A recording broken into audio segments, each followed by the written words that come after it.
Good morning. Shout out sa mga chuper natin dyan ng mga DDS.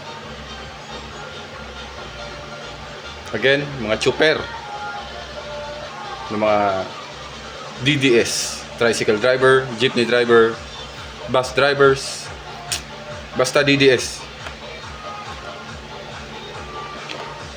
Diba? Galit kayo kay President Marcos. Sinasabihan nyo siya ng adik, kurakot, walang kwenta. Pero ngayon, dahil sa gera sa Middle East, tumataas ang presyo ng langis, no? Gusto ko lang sabihin, may programa ang gobyerno na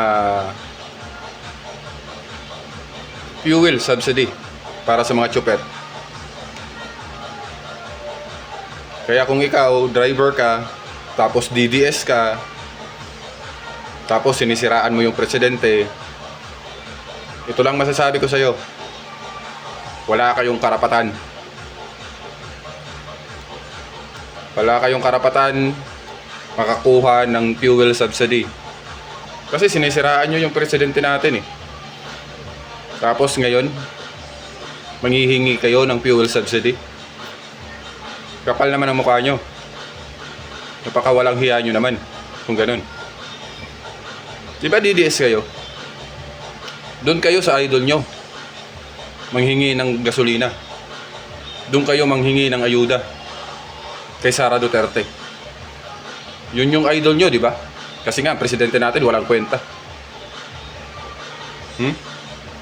Tapos, pag ganyan, pag hindi kayo nabigyan, galit pa kayo.